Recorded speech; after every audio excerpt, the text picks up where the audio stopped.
Terima kasih Anda masih bersama kami. Saudara, polisi menggerebek sebuah gudang yang digunakan tempat penimbunan solar bersubsidi di Jember.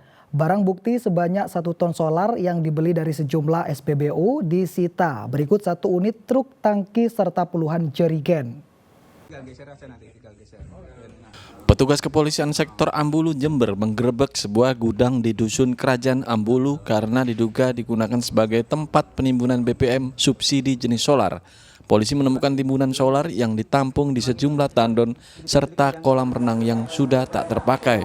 Dari lokasi polisi membawa HN pengepul solar yang dibeli warga dari berbagai SPBU serta wanita berinisial AP warga Nganjuk yang membeli BBM bersubsidi itu serta memasoknya ke sejumlah pabrik maupun industri lain.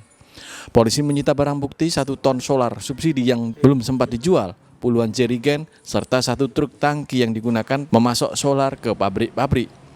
Oleh pelaku, solar yang dibeli dari SPBU sekitar Rp5.000 per liter dijual kembali dengan selisih harga mencapai Rp8.000 lebih mahal. Agar tidak terendus polisi, pelaku sengaja menjual solar subsidi ke berbagai pabrik di luar kota. Dilakukan oleh para tersangka dengan modus operandi mereka membeli dari pom-pom bensin, diangkut menggunakan jerigen dan sepeda motor. Setelah itu ditampung ataupun ditimbun di lokasi kolam renang, bekas kolam renang yang tersembunyi. Di sana ditampung dalam drum besar dengan kapasitas lebih dari 2 ton. Ya, setelah penuh itu disedot ke dalam tangki ini. Kedua pelaku dijerat pasal 55 Undang-Undang Republik Indonesia Nomor 22 Tahun 2001 tentang minyak dan gas bumi dengan ancaman hukuman kurang lebih 5 tahun penjara. Tommy Iskandar melaporkan dari Jember. Kita menuju ke informasi pertama, saudara. Warga Desa Karetan Banyuwangi digegerkan tewasnya pasangan suami istri di dalam rumahnya. Sang istri ditemukan tewas di dalam kamar. Sementara suaminya, saudara, gantung diri di kandang ayam belakang rumah. Diduga peristiwa terjadi usai keduanya cekcok masalah rumah tangga. Rumah milik Pasutri Priko Dwi Pranadana, 24 tahun, dan Ida Dwi Damayati, 26 tahun di Desa Karetan, Kecamatan Purwoharjo, Banyuwangi, dipenuhi warga usai pemiliknya ditemukan meninggal dunia. Sang istri ditemukan tewas di dalam kamarnya, sementara suaminya ditemukan tergantung di dekat kandang ayam belakang rumahnya. Tim Reskrim Polresta Banyuwangi mengevakuasi jenazah keduanya ke RSUD Genteng. Berdasarkan pemeriksaan awal dan olah TKP, polisi menduga peristiwa terjadi usai keduanya cekcok. Diduga ada tindak kekerasan dalam rumah tangga yang dilakukan sang suami hingga istrinya tewas. Karena takut, sang suami pun nekat mengakhiri hidupnya. Sebelum ditemukan meninggal dunia, Pasutri ini menitipkan anak sematawayang yang masih berusia 1 tahun ke tetangganya. KDRT antara suami sama istri, diduga ada kekerasan dalam rumah tangga. Tapi info terakhir ini dari penyelidikan kita, sang istri meninggal. Tapi buntutnya sang suami bunuh diri. Ini kemungkinan ada keterkaitan atau tidak, ini dalam masa penyelidikan. Pak Kasar Reskrim dari Letterman langsung berangkat diperintahkan oleh Pak Waka. Insya Allah nanti perkembangan lanjut kita berikan. Keluarga menolak jenazah keduanya diautopsi sehingga langsung dibawa kembali dari rumah sakit untuk dimakamkan. Meski demikian, polisi masih mendalami kasus ini guna memastikan penyebab tewasnya pasangan Pasutri tersebut. Taufik Ferdiansyah melaporkan dari Banyuwangi. Pria paruh baya di Kabupaten Tuban dihajar warga dan akhirnya diringkus polisi. Pelaku menusuk kekasihnya dengan gunting karena menduga korban mempunyai hubungan dengan pria lain. SM 50 tahun warga Kelurahan Ronggomulyo, Kecamatan Tuban Kota mengerang kesakitan usai dihajar warga. Pria parubaya ini menusuk kekasihnya WT di sebuah warung di Desa Sugiwaras, Kecamatan Jenu, Kabupaten Tuban. Peristiwa berawal saat SM datang ke warung WT. Melihat ponsel kekasihnya tergeletak, pelaku langsung mengambilnya untuk melihat isi percakapan. Namun WT menolak dan langsung meraih ponselnya kembali. Terjadilah cekcok. SM emosi dan menusuk WT dengan gunting hingga luka pada pinggang dan tangannya. Korban yang berteriak akhirnya membuat warga berdatangan. Pelaku kabur menggunakan sepeda ontel, namun dapat ditangkap dan dihajar warga. SM kemudian diserahkan ke polisi. Diduga motif penganiayaan karena pelaku curiga korban ada hubungan dengan pria lain. Motifnya, jadi untuk menurut keterangan dari tersangka, dia itu memang ada hubungan asmara dengan yang bersangkutan atau korban, sehingga mungkin akan melihat HP-nya itu ada WA dari mana, dari orang lain ataupun punya pacar lain. Nah, ini yang kemarin menurut informasi sementara pemeriksaan dari tersangka itu. Cemburu berarti dari? Kemungkinan ada kecemburuan karena indikasinya mau diajak tidur tidak mau, seperti itu keterangan dari tersangka. Pelaku dijerat pasal 351 KUHP tentang penganiayaan dengan ancaman hukuman 5 tahun penjara. Sapari Rarwijaya melaporkan dari Tuban.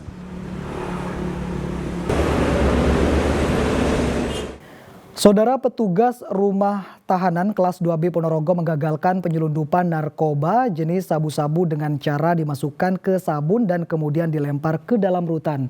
Pelaku diringkus dan diserahkan ke polisi. Krisma Rufi Pina Astanta, warga desa Selahung, Kecamatan Selahung, Kabupaten Ponorogo ini ditangkap karena terpergok melempar sabun berisi sabu-sabu sebesar 5,36 gram ke dalam rumah tahanan. Dalam pemeriksaan, pelaku mengatakan sabu-sabu itu ditujukan kepada seorang penghuni rutan kelas 2B di Ponorogo yang merupakan napi pindahan dari Lapas Medaeng. Pelaku mengaku sudah 2 kali melempar sabu-sabu ke rutan.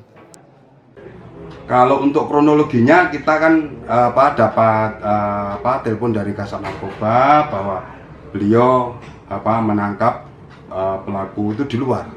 Berarti belum sampai dilempar. Narkoba itu di luar, terus kita diberitahu bahwa dari pengakuan tersangka bahwa barang itu mau dikirim ke lapas. Ini dalam hal rangka pencegahan.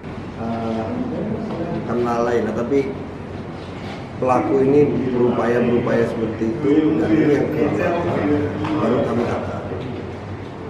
Jumlahnya 5,36 gram. Itu dilempar dari pinggir jalan itu? Dari pinggir jalan. Guna pengembangan, kini pelaku pengirim dan penerima sabu-sabu masih diperiksa intensif. Pelaku dijerat pasal 112 Undang-Undang tentang Narkotika dengan pidana penjara paling singkat 5 tahun dan paling lama 20 tahun. Dirko Suyono melaporkan dari Ponorogo. Saudara, Masjid Nasional Al-Akbar Surabaya kedatangan sapi seberat 1 ton 150 kg asal Lumajang milik Presiden Joko Widodo. Sementara itu, Gubernur Jawa Timur Hovifah juga berkurban sapi jenis limusin seberat 1 ton lebih milik peternak asal Kaki Gunung Bromo, Probolinggo. Sapi kurban Presiden Joko Widodo berjenis limosin asal Lumajang Rabu siang tiba di Masjid Nasional Al-Akbar Surabaya. Sapi kontes berat 1 ton 150 kg ini dipesan Presiden sejak 2 tahun lalu dan telah melewati berbagai seleksi ketat. Sapi kurban milik Presiden ini merupakan yang ke-9 kalinya. Jokowi ini sapi apa? Mas? Sapi limusin, Mas. Limusin. Perawatannya berapa lama? Perawatannya 3 tahun 3 bulan. Total usianya 3 tahun 8 bulan. Jalan 4 tahun, Mas. Beratnya, Mas? Beratnya 1 ton 150 kilo. Gimana perawatannya selama ini seperti apa, Mas? Kalau perawatannya ya enak, kalau perawatannya sapinya jinak. Ya kalau untuk makannya memang porsinya agak lebih banyak dari sapi umumnya gitu. Karena untuk sapinya kan jumbo. 2 kali lipat lah dari sapi umumnya. Mas, ini sudah dipesan Pak Jokowi sejak kapan, Mas? Sudah lama sih, seleksi dulu Mas, lama prosesnya. Kalau itu saya nggak ingat, kalau dealnya itu lupa, sekitar 2 mingguan yang lalu lah saya. Mas, ini sapi kontes atau gimana sebelumnya, Mas? Sapi kelas kontes, Mas. Insya Allah sapi Presiden Jokowi akan dipotong pada H+1, tepatnya hari Jumat. Terima kasih Presiden, ini adalah yang ke-9. Jadi istiqomah setiap tahun Presiden Jokowi kurban di Masjid Al-Akbar Surabaya. Sapinya sehat, kemudian badannya juga keker, mudah-mudahan berkah. Kita pengen memberikan penghormatan bahwa Presiden istiqomah dalam kondisi apapun kurban sapi di Al-Akbar. Jadi mereka sapi-sapi yang masuk ke Al-Akbar kita berikan karpet merah sebagai sebuah bentuk penghormatan, apresiasi, termasuk ada among tamunya menyambut. Kalau sapi datang disambut dengan riang gembira, dengan penuh keceriaan, maka sapinya pun juga akan gembira. Sehingga mereka masuk ke Al-Akbar tidak stres, itu penting. Karena kalau sapinya stres, maka akan berdampak pada kualitas daging. Sementara itu sapi kurban Gubernur Jawa Timur Khofifah Indar Parawansa jenis limosin seberat 1 ton lebih dibeli dari peternak asal kaki Gunung Bromo Probolinggo. Sapi bernama Ganong milik Agus Suprianto, warga desa Ngepung Kecamatan Sukapura, Kabupaten Probolinggo ini berusia 3 tahun. Selama dalam perawatan sampai waktu pengiriman, sapi Ganong mendapatkan asupan makanan bergizi, vitamin dan vaksinasi PMK. Pak, ini sudah kali keberapa dibeli oleh para penjabat, entah itu dari Gubernur Jawa Timur maupun RI1? Kalau yang saya sendiri cuman ini, tapi kalau yang di Kecamatan Sukapura, pejabatnya sudah 3 kali. Yang pertama sapinya Mas Deo, itu RI1 Mas, untuk 2021. Terus 2022-nya yang kemarin Selamat punya Pak Mul dari Sapi seberat 1 ton menghasilkan 70% daging dan sisanya tinggal tulang serta kulit. Rahmat Hidayat dan Dandi Adi Gafur melaporkan dari Probolinggo, Jawa Timur. Ya, informasi tadi saudara sekaligus mengakhiri kebersamaan kita dalam Liputan 6 SCTV dari Jawa Timur hari ini. Mewakili seluruh kru yang bertugas, saya Imam Fawaid mengucapkan terima kasih atas kebersamaan Anda, selamat beraktivitas dan salam SCTV.